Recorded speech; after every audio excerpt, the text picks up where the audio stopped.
Welcome into the 615 Sessions podcast on this Friday. Hope everybody is keeping their head above water. I know our dear friend and colleague, mighty wordsmith Joe Rexroad, has been trying to do just that as we all wade our way through the sewage that has been the last week worth of news cycle. Joe Rexroad of Robbie and Rexroad, 6 to 9 a.m. on 102.5 The Game. I have to get all my numbers right. And, of course, theathletic.com. Hey there, bud. Hi. I'm sitting in bed, and I know that's not very professional, but by golly, I'm slumping over when this is done. I just hope that you say by golly for the rest of the podcast. That's all I care about now. This has been a swell week, Buck. It has, it has been a week. I don't know what to make of it, I do know what to make of it. It's been an unmitigated mess from start to finish since this team played the Jacksonville Jaguars, as I was just remarking before we started the live stream here. Played the Jags 5 days ago, and nobody would know it. I don't think I talked at all about that football game. I don't think that I talked about any of the football games that will be played this weekend until like the last hour and a half of my show today, because with Mike Vrabel fired and everything that's come out in the aftermath of it, of which you have done much reporting along with our dear friend Diana on this stuff, it has been from start to finish just exhaustive the way that this team has kept us all on our toes. I guess just how would you sum up this week in Titans news, Joe? Well, I think it's a bad week for the Titans.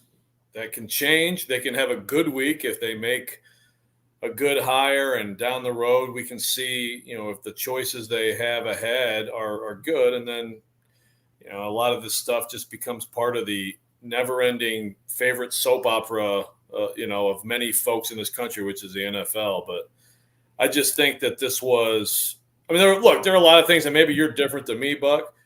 There's some things you hear along the way, but as you know, I'm not a beat writer for the Titans, so this week kind of became this intensified – what the hell happened kind of week for me. And certainly, by the way, Diana, I don't even know how she does what she does, with her job with 32 teams and constantly on the phone with 2 young kids. But she led the way on this, and I chipped in, and I learned a lot. And I just think it's a bad week. I think it reflects poorly on ownership. I also think that some things I found out, I think Mike Vrabel absolutely shares in the blame for how this all went down. It was a bad smashing together of 2 ideas and people, and then the real conflict, as you know, and I know you wrote about this at A to Z too. And the conflict, of course, was Mike and Amy. And I don't know when. I think maybe different people have different ideas on when it really was just toast. But they got there. It got there, and Mike's out of a job, and now not even the New England Patriots coach, which is another layer to this that we'll talk about here in just a second. So when you say it's a bad week for the Tennessee Titans organizationally, there's a number of different things that come to mind. First and foremost, their failure that they did not want to acknowledge, and by they, I mean Rand Carthon, because he's the only one that we spoke to at this thing.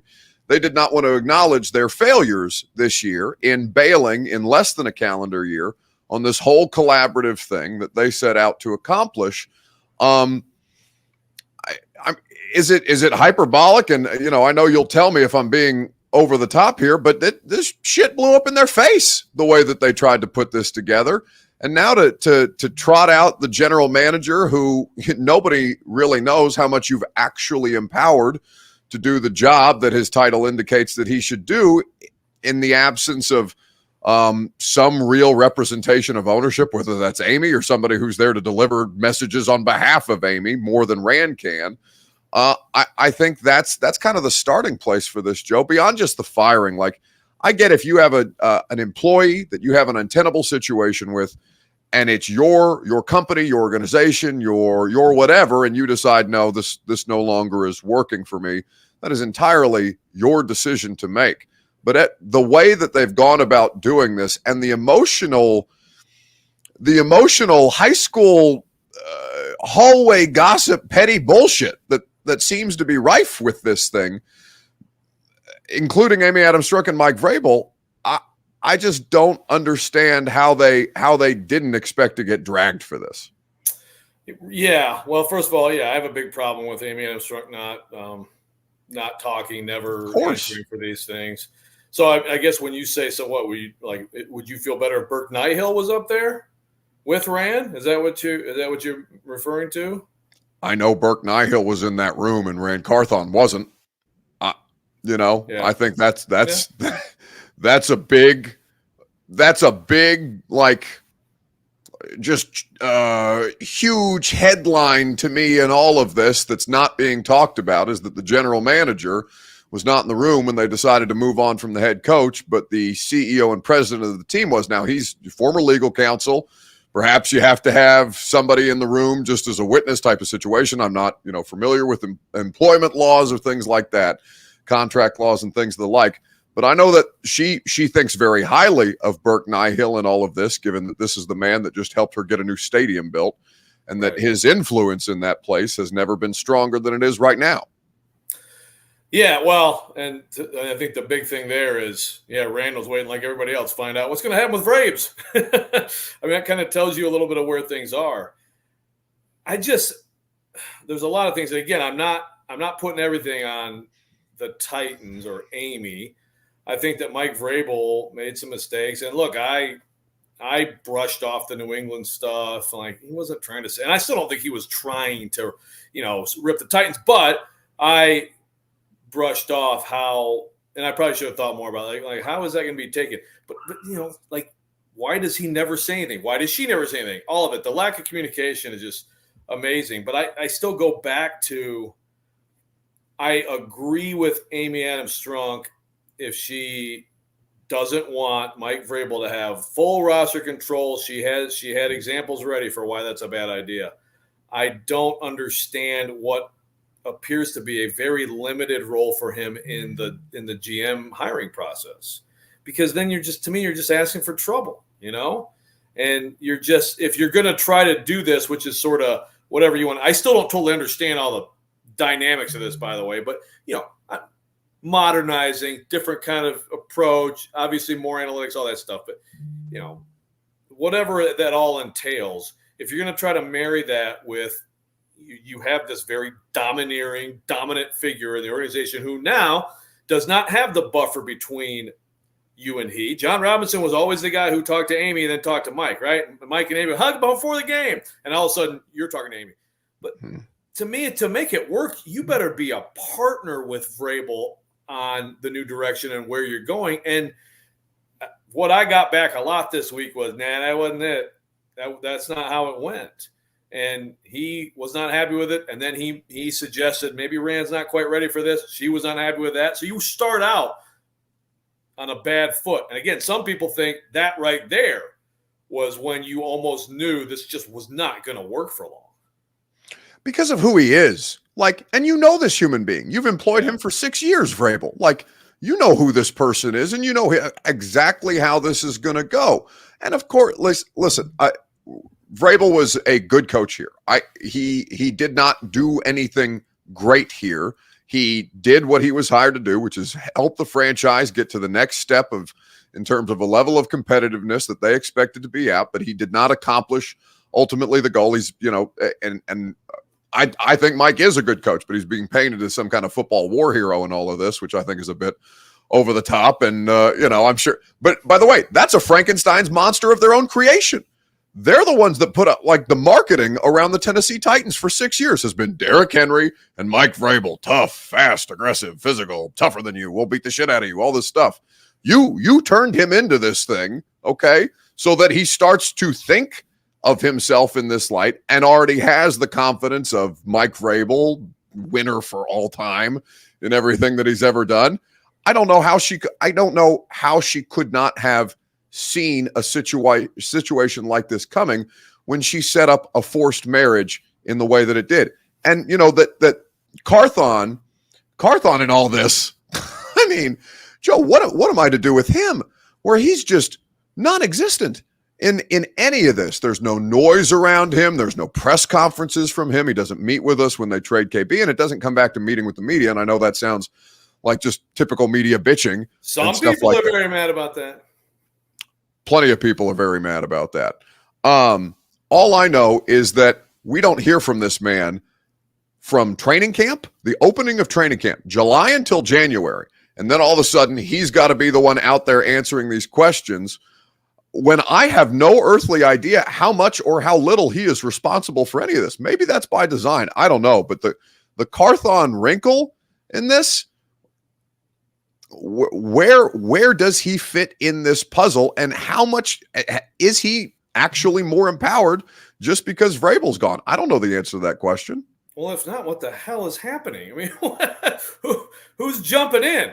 I mean, he has to be, right? See, you went through all that stuff about Vrabel, and you're exactly right on all of it. And then, but you have to tack on. And then, if you're going to do all that, knowing what you know, you damn well should have someone who's experienced a little more, right? Like, look, when they hired Rand Carthon, I mean, I looked at his resume, like, okay, it's a little bit of a jump because Peters is ahead of him and San Fran. I know Peters, by the way, declined an interview. Now he's with Washington, but a little bit of a jump, but still, like, he's on the track. Maybe you're getting someone who, sometimes you got to get in on people early, but all that that you just laid out about Vrabel, and now you're going to try to bring in somebody who is number 3 in a place and say, here you go. Yeah, I mean, it's so – and I thought you had some interesting stuff in your piece of A to Z about what was the word? Placative? Quite a word. What was it? Placative, I think. Placative. That's a hell of a word, Buck. But, I mean, that's – I had to look it up for what it's worth. I was trying to figure out what the proper tense of placate is, because – that at least in my dealings with people and talking to people, and I don't know this is the thing that kind of mystifies me about Rand. I have no idea what his intentions are, and everything that I've gotten back is relationship guy, master politician. I don't know whether it's politics or diplomacy. I think I included that in the piece because I also had people reach out to me that I didn't put in there that painted it as Rand giving Mike enough rope to hang himself with in all of this. Placating Mike Vrabel and coming into this situation the way that they did, just to kind of keep the relationship on the rails, was one of the biggest disservices done with Mike Vrabel in all of this. Not that you owe that man anything, but that they never put somebody in a position to check Mike Vrabel before it was too late, and then everybody's butt hurt about feelings and things that aren't talked about. I don't think that's Rand Carthon's fault. I think that's his boss's fault. Yeah. But it's so interesting because it's like, first of all, Vrabel asked for full control. No way in hell. This is the system. But the new GM basically deferred to him for the most part, right? Is my understanding. Although I think some of these choices were clearly Rand ideas, right? So, I mean, look, I can't sit here and tell you that I have a full accounting of every choice and what everybody said at every moment, but it's a weird contrast of, like you said, like, okay, no, you need to be put in check. There needs to be a good, strong combination, but the new guy comes in and is just, I mean, how do you expect, to be fair to Carthon, how many people are coming in here and staring Mike Vrabel in the face and be like, nah, man, have a seat. We're going to do this instead, It's a bad. So, look, if they would have fired Vrabel a year ago, and, I understand that some consideration or at least, talk it through happened. But imagine the outcry then. I mean, This is after 6-11 and now 18 of 24. I mean, back then, they lost 7 in a row, and also they did some ridiculous shit to still almost win the freaking division on the end of the season with Josh Dobbs on the road in Jacksonville. Like, it would have been absolute. I mean, the whole fan base, 8% would have been completely against it. Now I think it's more like, I don't know. I mean, Kaharski did a nice poll. Good job, Kaharski. His was like 70-30, like 6,000 people. That's a decent. I think that's probably about right, So you couldn't do it, but it's like, it just was, all of it was just ill-conceived, and then it was terribly executed. Well, that's the thing. And there is a tendency of people like us in the media to like overemphasize the things that are more important to us than they actually are to the fans. And I think this Carthon press conference is one. But I think, Joe, just the simple ability to get through that press conference, answering a question about vision for the organization. All you got to say is we want a Super Bowl. All you got to say is the vision is to compete for Super Bowls and win championships and things like that. You don't actually have to say anything. You just can't say that we're not ready to share the vision with like you. That's the one thing you can't say in that. And listen, fans will. I think it's shifted even since he was fired on Tuesday, right? And they've been out there pushing their side of the story. I think that's pretty evident from a lot of this because they were tired of getting dragged for 24 hours in the news cycle, and they're damn lucky that Pete Carroll, Bill Belichick, and Nick Saban all, left their respective or were let go from their respective jobs to keep them out of everybody else's eye line and just leave it back to the local vultures like you and me and Kaharski. But I think that it is difficult for me to lean in and not that it's incumbent upon us to lean into what they're doing, but it's difficult for me to buy off on what they're trying to pull off when they can't even do this part of it right. Yeah. Again, Amy, she should talk. I've actually gone through this week. I threw it on my show today. I just laid out about 10 owners that recently just took questions after firings and hirings. I mean, that many actually? 10? Oh yeah. God, do I have the list still? I might be able to pull it up. I can stall for you. I'll do a read real quick while you look for your list. The 615 Sessions podcast, of which Joe Rexrode is participating with us today, is made possible by Relax the Back Nashville. If your back hurts like Joe because you're sleeping on an uncomfortable bed or pillow situation, you can get a new mattress. You can get an ergonomic office chair. You can get a standing desk like I have. All of these things for the betterment of your health at relaxtheback.com. You can check out their location in Green Hills. Do you have your list? The silence is deafening. I don't know if he's frozen. No. We can keep talking. You got me? Yeah, you froze for a second. Yes, I have. Okay. You. Yeah. All right. So let me throw some at you. You got me. Okay. Yeah. So I mean, Mark Davis with his stuff, he actually calls all the writers individually. Greg Penner spoke after the Hackett firing. Jody Allen did not. Arthur Blank just had a presser. The Cardinals did after Kingsbury. Freaking David Tepper, who's become the new jackass owner of the NFL, he had a presser. He had a presser after the Frank Reich thing. McCaskey, after all their hirings and firings. The Wilfs do it. Josh Harris, after he let Rivera go, he's the new owner. Obviously we know Jerry Jones, and we know Robert Kraft just did it. And that's just recently, okay? So there are some who will never do it. Like Stan Kroenke will never talk to any human being, as far as I know, okay? But that's the first mistake. We've established that. After that, I'm with you. It's a division thing. I know. It's like, honestly, your internet is just hideous. I don't know what just happened in the last three seconds, but I did get the entire list off. Joe Rexrode of the Athletic and 102.5 The Game hanging out here with us. So I guess. Okay, hold on. Am I back? Back? Yes, you're there. I'm looking at you. I just don't know how long it's going to last. Right. So now we need to move through this thing. So let me finish my point. Finish your point. So I don't really care that much about the vision. I think Lehman asked him, that's fine. But yeah, like exactly. It's like, what's everybody's vision is to win championships. But what about are you leading the search? I'll have one of the votes. No, you need to lead the search. And everybody else is saying you're leading the search. So why don't you say you're leading the search? That's what I don't understand. He seemed so fearful of saying anything. And then if you're going to make that guy go out there, you need to empower him to say certain things. Joe, that's my biggest thing. Like when I asked you about who's empowered, if he's been actually empowered to do the job the general manager would indicate that he needs to do, that press conference is not an indication to me that man has been empowered to do his job. And again,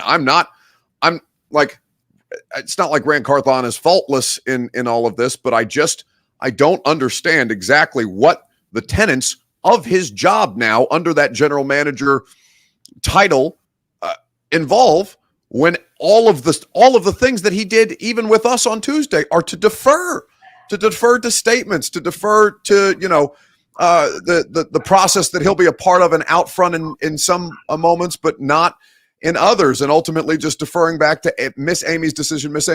And of course, it's all Amy's decision because this is her thing. She owns it. She makes the final say. She's the person that pays everybody in the organization. So, like, that point I get, but I just, if you make a move like this, you have to be able to articulate, I think, as an organization, not Rand, but as an organization, why it is that you're doing this, why you're moving forward, so that there's not a bunch of bullshit out there that we all have to suss through and dig up in real time to figure out when you got your feelings hurt about your head coach going to New England and saying, yeah, the place that's won more than any NFL franchise in a century, it's not like this everywhere else. You're right. Okay. Get Ben about it. What are you talking about that you're going to get this upset about? It's just a ridiculous thing to kind of hone in on, for that to play such a role in the story, for him to not even end up in New England, by the way. We haven't gotten to that. He's not going to be the Patriots head coach. I can't make sense of it, which makes me insane.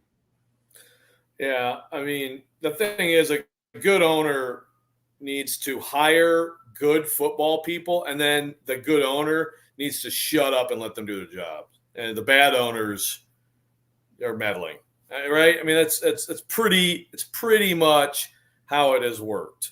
And this just, if Rand Carthon is not taken over and empowered and leading this whole thing, then I it's hard for me to be optimistic about where it's going. A lot of this is it just feels to me, and I understand, I think the Titans feel like certain people have treated them unfairly. Okay. But I still, even through all this reporting and all these different stories and anecdotes, you fired a GM in season, which told us his job performance was so bad that people should basically expect some losing, because you have to be doing a bad job over an accumulation of time, which he did. He had a couple really bad drafts. So how is it a year later that then you're firing the other person in that, who basically you said at the time was doing a much better job than the guy you fired? They just don't add up. I understand there's a lot more context to it, and a lot of that came out this week. But I still go back to that. The whole thing of being all in on those guys, and now all of a sudden, they're both gone, and it's just, I just don't see. Look, if Titans fans are lacking optimism about ownership, I feel them right now, because it's hard for me to know where this is going to go. Oh, I don't think they are, though, Joe. I just think it's kind of like, hey, because they root for the organization, they don't root for people, and not that you should. Like, you're entitled to do so. But there's not to get into I don't want to go at fans for following the ownership group of the team that they root for, whether there's a degree of ignorance in leaning all in just because she's done it and you're riding with her because she's the team owner and all this stuff, team mom or whatever they call her, and all this stuff.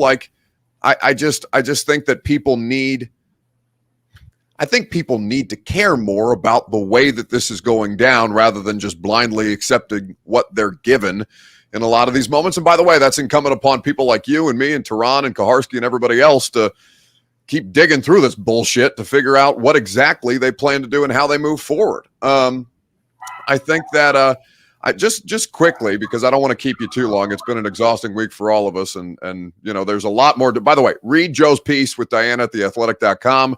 It's well worth your subscription. The details in there are phenomenal. I able to go point by point and confirm literally all of it, except for the part where Amy gets butthurt after losing to the Texans. That's the only thing I couldn't get somebody to give me feedback on.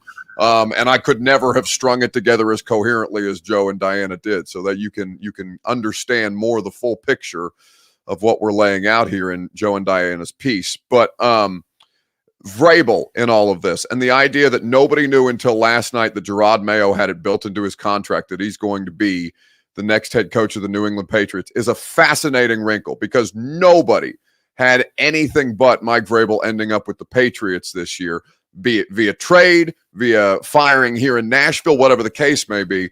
And now it's not even a thing. The last job to come open was New England, and it's the first job to be filled because they, after 24 years, didn't really care to look around anywhere else, which is, again, insane to me. After 24 years of just doing the same thing, that you're just going to promote the guy under the guy and move forward with your life, but whatever. Vrabel in all of this is weird, is in a weird spot because I don't know how much of that he was privy to by as it was coming to an end or by the time he got fired, or how much he was made aware of that this week. I don't have that information, but I have to imagine he's looking around and thinking, do I actually want to jump right back into this year? And I know, talking to people around him, that's at least a part of the consideration, not immediately going right back into the next gig. Yeah. Well, first of all, I got to say it. I'm not big on, I'm not calling out other media. Okay. But I got to wonder, what kind of sourcing are we relying on Ben Volin and Greg Bedard? Because I'll be honest with you, I took those reports as coming from ownership or ownership adjacent sources. So is that true and they hate those guys? or are we going way too down the totem pole to write something? That's stunning. Because clearly there was smoke by somebody up there. Oh, sure. But I'll be honest with you, Buck, I thought it was Jonathan Kraft all along. But he had to know this, right? I mean, that it was in his contract. Yeah, that's the thing that makes this all crazy. This is the larger point with these NFL organizations, Joe, and I think that it can be glossed over very easily. But what did we think of the Houston Texans prior to this season? That's one of the most poorly run organizations, that has been a clown show for 2 years, that they sit there firing coach after coach because they don't know what they're doing, and the owner that died, talking about inmates running the prison and stuff like that with all kind of racially charged bullshit, and the mad preacher Jack Easterby running an organization, and now nobody cares anymore because they've got a fun young quarterback who can be the offensive rookie of the year and a coach who seems solid, and they're winning the division. So all of that, all 5 years worth of garbage from an NFL organization just immediately gets swept under the rug because, oh my God, he throws touchdowns and he's got a left tackle to protect him. All of this stuff happens in every NFL organization. It's just a matter of how much you win to cover up all the other bullshit that's going on. And I think that's evident here. It's evident in New England. To look around and say that these multi-billion-dollar operations as NFL franchises are not particularly well run just because they make a lot of money. Yeah, no, you're absolutely right. And the Titans make some good choices and have good people leading the franchise. All of a sudden, it can look a lot different. But just from the media side, I must say I'm a little stunned by, not stunned that no one would know, because if they don't want people to know, then that's good for them. But all the noise up there, I'm very confused by why they were in noise undercutting Mayo, right? So it felt to me like someone was trying to push Vrabel and attack Mayo, and that doesn't matter anyway. So it wasn't anybody of consequence, which is very weird to me. As far as Vrabel, I think it's interesting, Buck, because we don't know everything yet. We don't know, is Dallas going to lose to Green Bay? That's I've heard that one for him big time. I mean, there's noise about Philly too. That's become ugly. So the thing with Vrabel is, absolutely, I could see him sitting a year, and frankly, I don't think he would. I think he might kick back and be like, Amy, I'll take another check from you, Amy, for nothing. Thank you very much. I think that might be do the same thing as compatriot just did all year. Yeah. J-Rob didn't. J-Rob showed it up at a couple camps and just kicked it for an entire calendar year. Exactly. But if enough of these jobs open up, my understanding is several teams have reached out to Vrabel already. If enough of these jobs open up, this may be the year. It's like, hey, next year is going to have Felice's going to be first-year coaches. You don't know. I mean, you know there's always going to be openings every year, but, then you're out for a year, and we'll see. I mean, there may be an offer he can't refuse in a situation that looks great, but I think he will be selective, and, definitely a chance that he's just drawn Amy Adams drunk money for free. It's a good. Nothing is better than the gig of fired coach. Well, college fired coach is the greatest of all jobs in American society right now. But to be a fired pro coach with a bunch of millions of dollars left on your extension that you just got, what? Not less February, than 2 years ago. February 2 years ago, they just gave them both extensions and then just decided, nah, we're good. Take our money and get the hell out of here. It's crazy to me. Joe Rex Road, 6 to 9 a.m. on 102.5 The Game. You can hear him and our buddy Robbie Stanley talking about all of this stuff on a regular basis. You can even hear PK for an hour once a week. God help you. But it was fun to have him back on the podcast. By the way, we finally got him. We finally got him to do the podcast again. It's been a little while. We should do one the four of us again with Tehran and Paul and really mess some shit up around here. We haven't. I love it.